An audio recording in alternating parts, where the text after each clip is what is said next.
Kung isa po kayong babae na lampas 60 anyos at nararamdaman ninyo na ang sidhi ng damdamin at kaligayahan na dati ninyong alam ay unti-unti nang nawawala kung naranasan nyo na ang nakakadismayang pakiramdam ng pagkawala ng koneksyon at naitanong sa sarili, ganito na lang ba? Nais kong makinig po kayo ng mabuti. Ang ibabahagi ko ay maaring magbago ng lahat ng inaakala ninyong alam. Ang problema po ay hindi ang paghina ng inyong katawan. Ito ay ang inyong katawan na humihingi ng tulong. Ang issue ay hindi lamang pagkawala ng pagnanasa. Ito ay kombinasyon ng daloy ng inyong dugo, ng inyong mga hormone, at ng antas ng inyong stress. Ito ay ang buong sistema ninyo na nagpapadala ng senyales. At ang pinakamagandang balita, nasa inyo po ang kapangyarihang ayusin ito, kadalasan nang hindi iniisip na kailangan ninyo ng himala. Ako po si Dr. Amila De La Paz, isang manggagamot na dalubhasa sa kalusugan ng kababaihan pagkatapos ng menopause.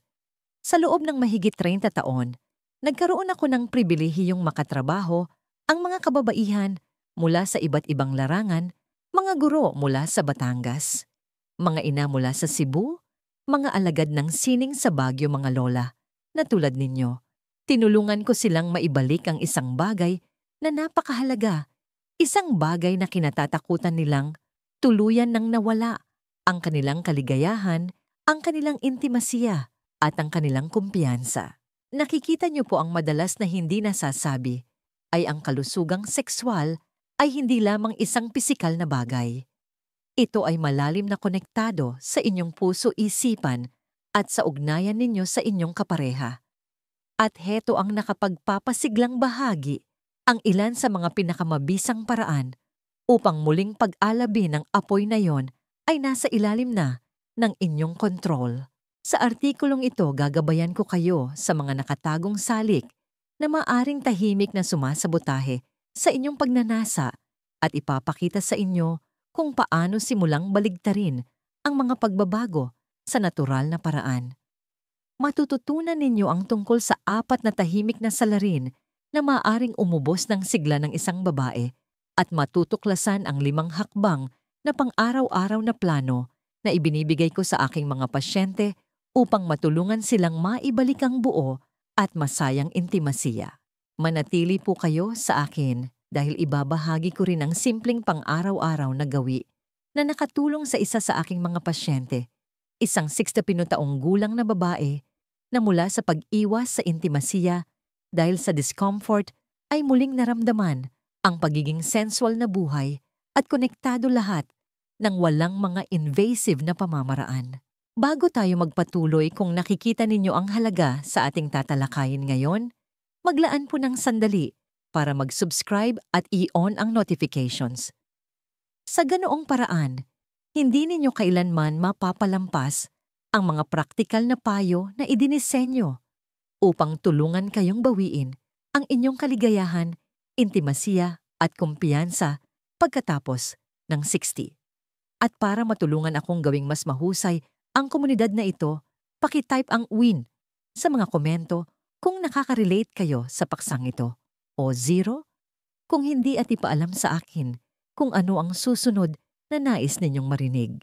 Sige, simulan natin sa nag-iisang pinakamahalagang katotohanan dahil ang pag-unawa rito ay nagbabago ng lahat. Ang tunay na dahilan kung bakit maaaring humina ang inyong pagnanasa o naging hindi komportable ang pakikipagtalik ay hindi lamang dahil sa pagtanda. Sa karamihan ng mga kaso ito ay dahil sa isang mahalaga at napakadaling ayusin na salik ang kalusugan ng inyong mga hormone. Hayaan ninyong ipaliwanag ko kung ano talaga ang nangyayari sa loob ng inyong katawan at kung bakit ang isang susing ito ay maaring magbukas ng sigla na akala ninyo ay nawala na. Ang tunay na dahilan kung bakit nawawala ang sidhi ng damdamin pagkatapos ng 60 at bakit hindi lang ito dahil sa iyong edad. Karamihan sa mga kababaihan na lampas 60 ay naririnig ang parehong gasgas na linya dahil lang yan sa edad mo. Sa totoo lang, iyan ay isang nakaliligaw at simplistikong pananaw ng medisina. Ang katotohanan ng pagka-arouse ng isang babae ay direktang salamin ng kanyang pangkalahatang kalusugan ng hormones at sirkulasyon ng dugo. Habang tayo ay tumatanda, ang talagang nagbabago ay hindi ang ating kakayahang makaramdam ng kaligayahan. Ito ay ang ating hormonal landscape. Kapag kayo ay na-arouse, nagpapadala ang inyong utak ng senyales para dumaloy ang dugo sa inyong pelvic region na nagpapataas ng sensasyon sa clitoris at nagiging sanhi ng natural na pagpapadulas ng mga pader ng ari. Gayunpaman, pagkatapos ng menopause, ang pagbaba ng antas ng estrogen ay maaaring maging sanhi ng pagnipis, pagkawala ng pagkaelastiko at pagkatuyo ng mga tissue sa ari, isang kondisyon na tinatawag na vaginal atrophy. Ang daloy ng dugo sa lugar na ito ay natural ding bumababa. Isipin ninyo na parang sinusubukang buhayin ng isang maselang halaman gamit lamang ang kaunting patak ng tubig sa tuyong lupa. Gaano man ninyo kagustong mamulaklak ito, hindi sinusuportahan ng kapaligiran. Ganoon din mismo ang nangyayari sa inyong katawan. Ito ang dahilan kung bakit maaari pa rin kayong makaramdam ng pagmamahal sa inyong kapareha, ngunit ang inyong katawan ay tila hindi nakukuha ang mensahe. Minsan pa nga ay tumutugon ito ng discomfort o sakit. Ang magandang balita ay ang mga tissue na ito ay lubos na tumutugon. Maaari silang gumaling, bumata at tumugon sa tamang mga gawi at paggamot. Kapag ginamot natin ang ugat ng problema, ang balanse ng inyong hormones at sirkulasyon, hindi lang natin na ibabalik ang komportable at masayang pakikipagtalik. Sinusuportahan din natin ang kalusugan ng inyong buto, inyong mood, at pangkalahatang enerhiya. At ang mga hormone ay unang piraso pa lamang ng palaisipan. Kahit na may suportang hormonal, may isa pang puwersa na maaaring kumikilos sa kaibuturan ng inyong katawan na ganap na humaharang sa inyong kaligayahan. Milyon-milyong kababaihan ang apektado nito nang hindi man lang nila nalalaman. Hayaan ninyong ipakita ko kung ano ito at kung paano ninyo ito maayos bago pa man kayo nito tuluyang patigilin. Ang 4 na tahimik na mamamatay tao ng sigla ng kababaihan pagkatapos ng sisi. Kapag nagsimula na ang mga pagbabago sa hormonal, may ibang mga nakatagong puwersa na nagsisimulang kumilos laban sa inyo. Karamihan sa mga kababaihan ay hindi ito nakikita.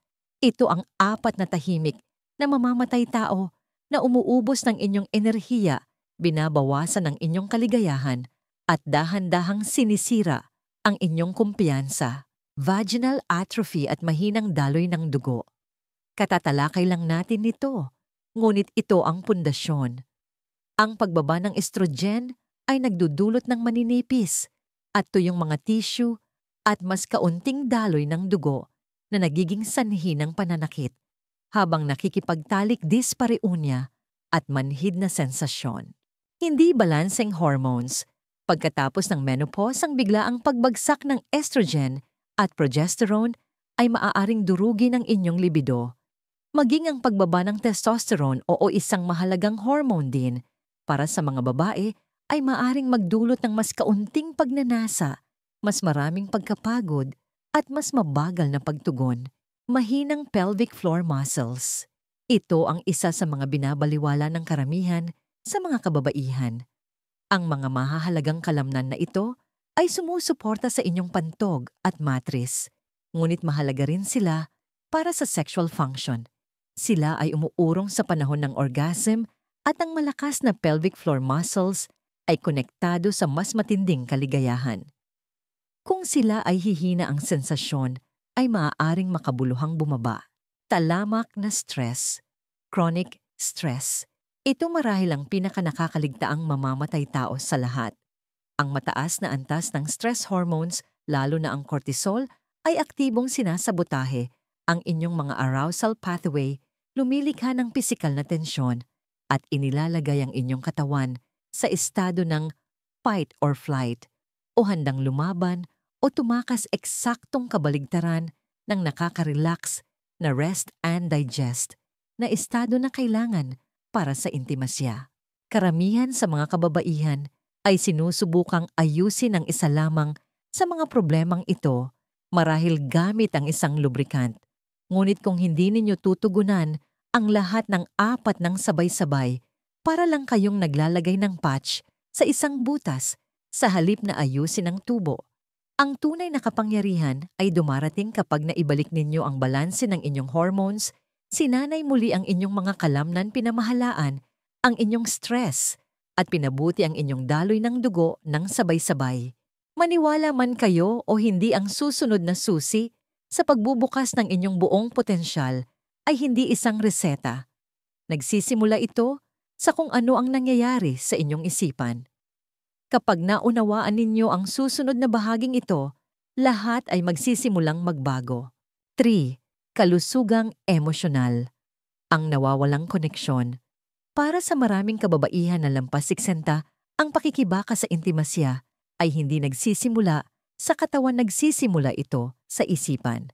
Maaaring magulat kayo na malaman na ang inyong utak ang pinakamakapangyarihang sexual organ. Dito isinilang ang pagnanasa, dito lumalago ang kumpiyansa, at dito sinisindihan o pinapatay ang unang kislap ng intimasya kung nakaranas na kayo ng sakit o discomfort habang nakikipagtalik. Tama lang na lumikha ang inyong utak ng isang tugon ng takot. Ang fear-pain cycle na ito ay lumilikha ng isang paulit-ulit na problema. Inaasahan ninyo ang sakit, naninigas ang inyong katawan na ginagawang mas mahirap at masakit ang penetration, kinukumpirma ng sakit ang inyong mga takot at lalong lumalala ang pagkabalisa sa bawat pagsubok. Bago ninyo mamalayan, maaari na kayong magsimulang umiwas sa intimasya, hindi dahil nawalan kayo ng pagnanasa, kundi dahil natatakot kayong masaktan. Ang emosyonal na bigat na ito na pinatitindi pa ng mga tao ng mensahe mula sa kultura tungkol sa kung ano dapat ang itsura o kalagayan ng katawan ng matatandang babae ay isang bagay na iilan lang ang nag-uusapan, ngunit milyon-milyon ang apektado. Ang hindi nare-resolbang tensyon sa inyong relasyon, pagkabalisa sa itsura ng katawan o emosyonal na distansya ay maaaring direktang sumabotahe sa inyong pisikal na tugon. Nakakita na ako ng mga mag-asawa na nagkalayo na sa wakas ay muling nagkonekta matapos magkaroon ng tapat na pag-uusap tungkol sa kanilang mga takot at pangangailangan. Ang mga resulta ay hindi lamang emosyonal, sila ay pisikal. Bumalik ang kaligayahan, muling nag-alab ang pagnanasa, at muling nabuo ang kumpiyansa. Ito ay dahil ang emosyonal na kaligtasan ang pundasyon para sa pisikal na pagsuko. Kapag nararamdaman ninyong ninanais kayo, sinusuportahan, at tunay na konektado ang inyong nervous system, ay maaaring mag-relax ang inyong katawan, ay maaaring magbukas, at ang intimasya ay nagiging natural muli. Kaya kung nararamdaman ninyong hindi kayo makausad, huwag lamang itanong kung ano ang mali sa inyong katawan. Itanong kung ano ang nangyayari sa inyong puso. Kapag sinimulan ninyong pagalingin ang emosyonal na aspeto, lahat ng iba pa ay may pagkakataong magbukas. At ang pinakamagandang bahagi, hindi ninyo kailangang gawin ito ng mag-isa. Sa katunayan ng ilan sa mga pinakamabisang kasangkapan para maibalik ang sigla ng kababaihan ay suportado ng agham at tumutulong sa mga kababaihan sa lahat ng dako na bawiin ang kanilang performance. Hayaan ninyong ipakita ko kung ano ang mga ito. Mga solusyon na suportado ng agham na talagang gumagana. Sa napakatagal na panahon, sinabihan ng mga kababaihan na lampas 60 na ang paghina ng sexual function ay isang bagay na dapat lang tanggapin. Ngunit ang modernong medisina at mga natural na therapy ay ganap na nagbago ng laro. Ngayon, mayroon tayong mga napatunayan at suportado ng agham na solusyon na hindi lamang maibabalik ang ginhawa at kaligayahan, kundi muling pag-aalabin din ang kumpiyansa at koneksyon. Vaginal estrogen therapy. Ito ay isang game changer. Magagamit bilang low-dose creams, tablets, rings. Naghahatid ito ng estrogen ng direkta sa mga tissue ng ari upang maibalik ang pagpapadulas, pagkaelastiko at daloy ng dugo. Ito ay lubos na ligtas at epektibo sa paggamot ng sakit habang nakikipagtalik. Hormone Replacement Therapy HRT. Para sa mga kababaihan na kandidato, ang systemic HRT pills, patches o gels ay maaaring tugunan ang mas malawak na hanay ng mga sintomas ng menopausal, kabilang ang mababang libido, hot flashes at mood swings, sa pamamagitan ng pagpapanumbalik ng balanse ng hormones sa buong katawan. Pelvic Floor Physical Therapy. Ang isang sinanay na physical therapist ay maaaring magturo sa inyo kung paano maayos na palakasin at i-relax ang inyong pelvic floor muscles. Ito ay maaaring makabuluhang mapabuti ang tindi ng orgasm, matugunan ng incontinence at tulungang i-relax ang mga kalamnan na nanigas dahil sa pag-asam ng sakit. Mga holistic na option, ang mataas na kalidad at pangmatagalang lubricants at vaginal moisturizers ay mahahalagang kasangkapan. Bukod pa rito, ang sex therapy ay isang mahusay na mapagkukunan para sa mga mag-asawa na tumutulong sa kanila na harapin ang mga pagbabago, pagbutihin ang komunikasyon at galugarin ang mga bagong paraan ng intimasya. Ang mga solusyon na ito ay hindi lamang tinatakpan ang mga sintomas, tinutugunan nila ang mga ugat ng problema. Kapag isinama sa tamang mga pagbabago sa pamumuhay, lumilikha sila ng pangmatagalang transformasyon. Gayunpaman, walang paggamot na gumagana ng mag-isa.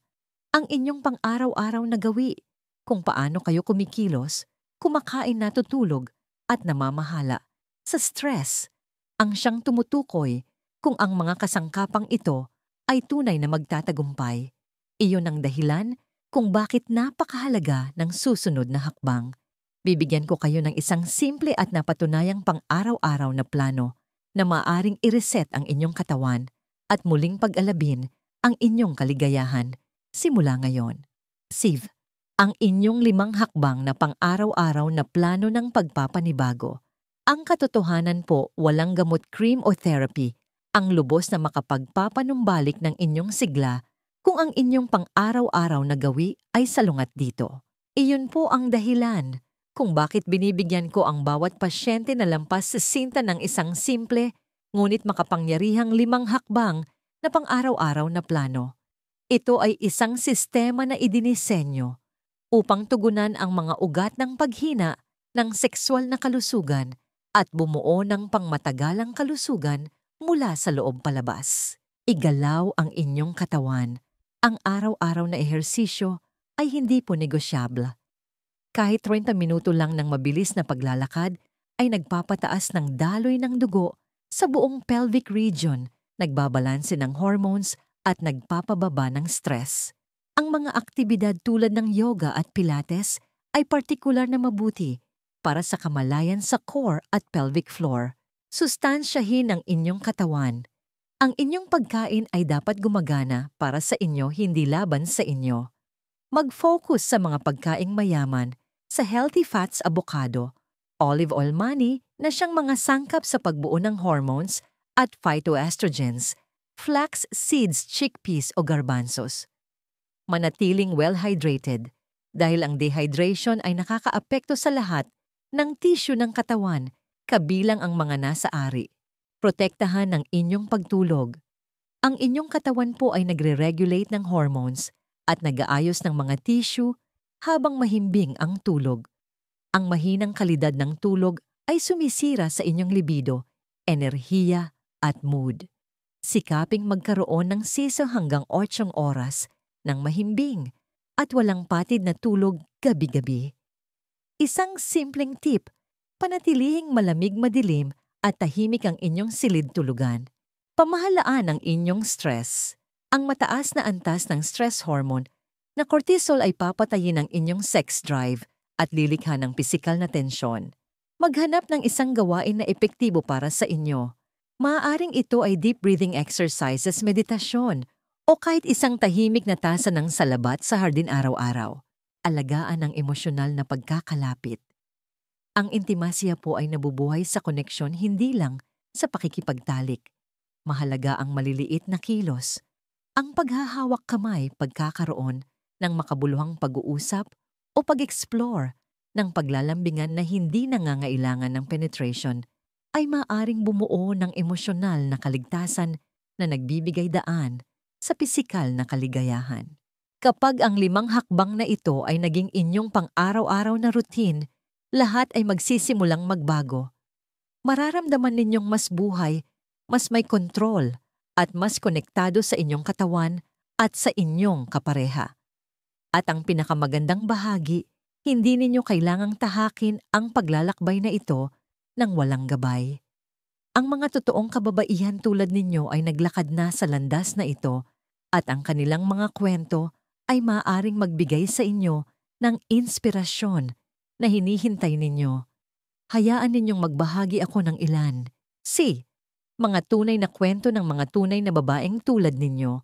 Pagkatapos ng mga dekada ng pagtatrabaho sa mga kababaihan, natututunan ko na ang tunay na pagbabago ay hindi nagsisimula sa impormasyon, nagsisimula ito sa inspirasyon.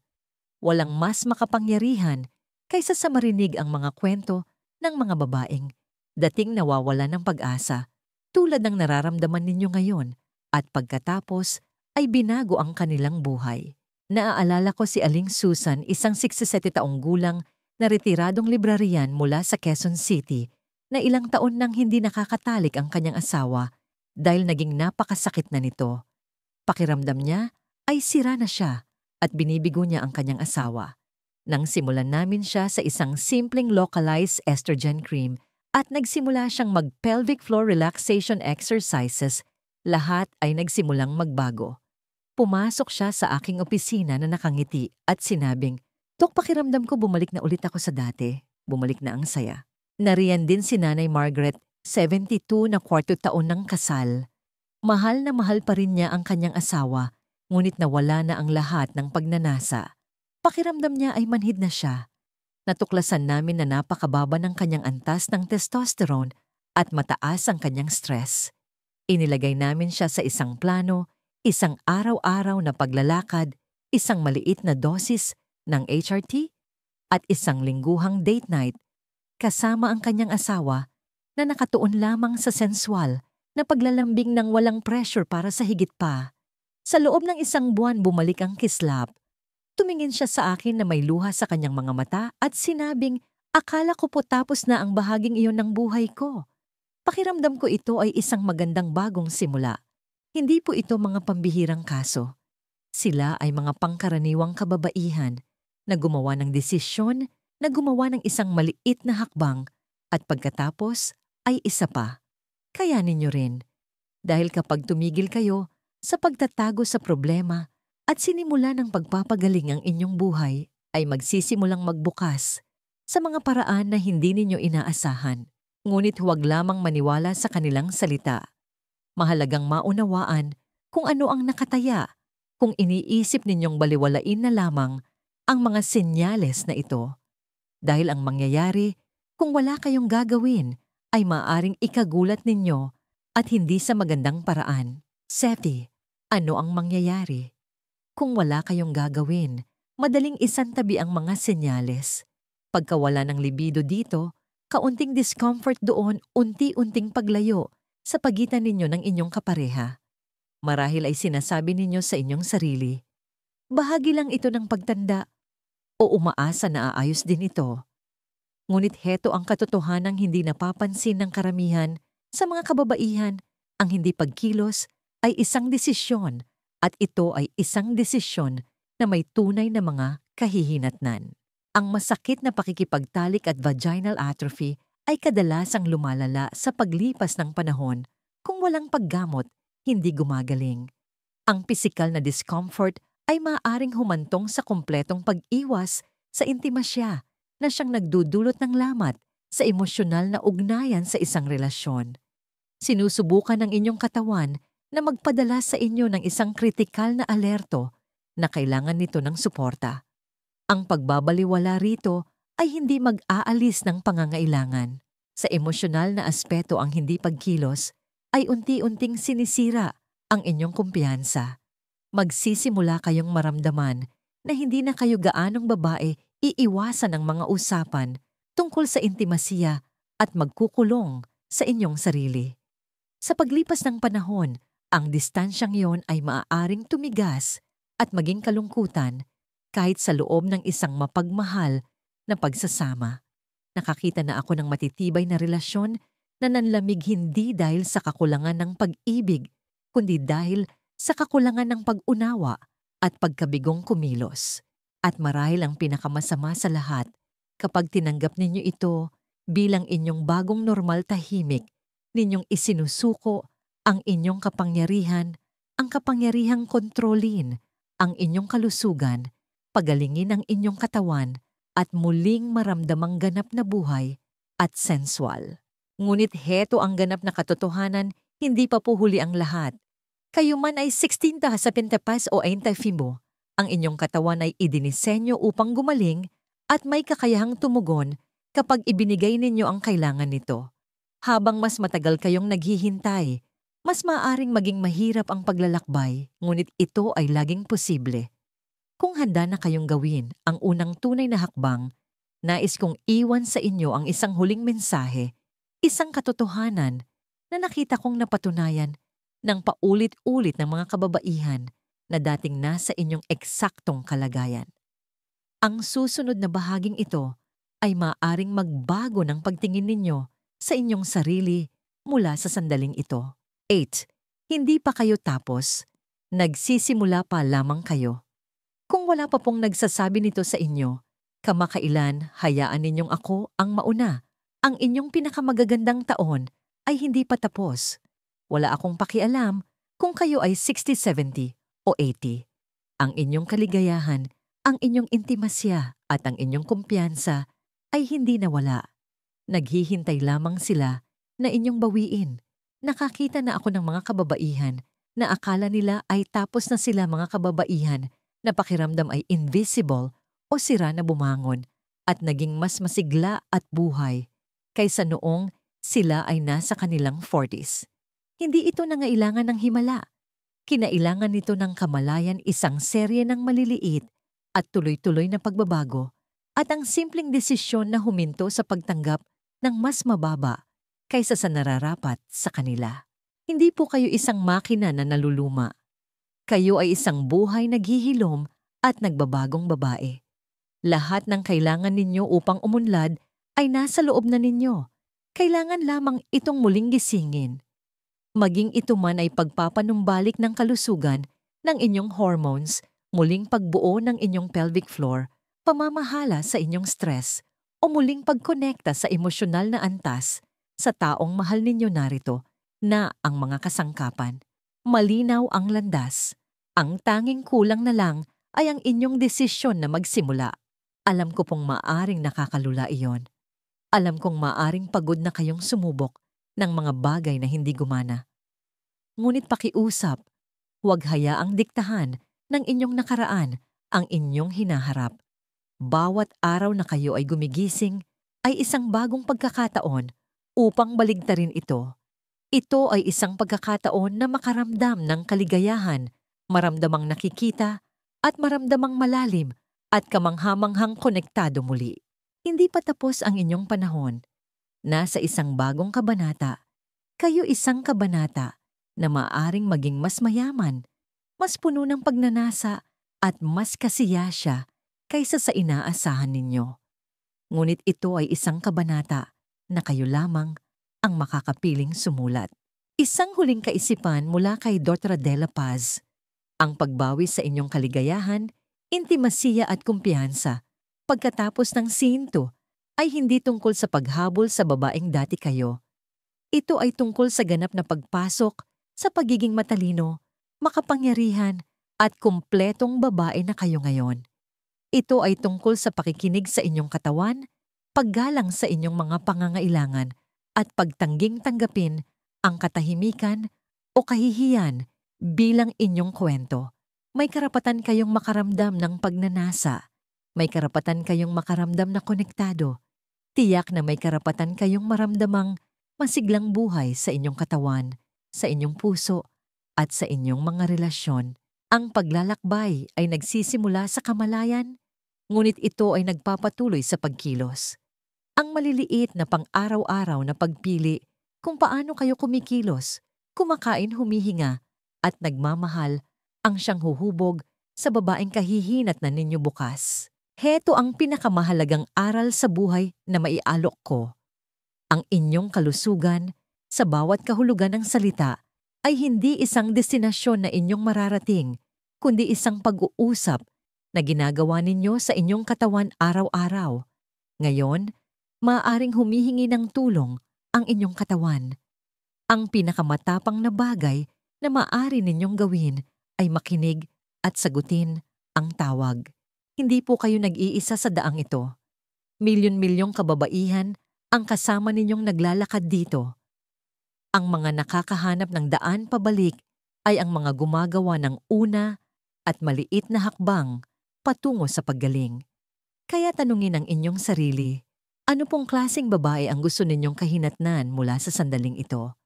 Ang isang tahimik na sumusuko o ang isang bumabangon ng may layunin? Ang pagpili ay nasa inyo. At naniniwala ako ng buong puso na nagsisimula pa lamang kayo. Sana po ay nakatulong ito. Kung ang mensaheng ito ay tumatak sa inyo, mangyaring mag-iwan ng komento sa ibaba at ibahagi ang inyong mga saloobin. Ang inyong kwento ay maaring maging inspirasyon na kailangang makita ng iba ngayon.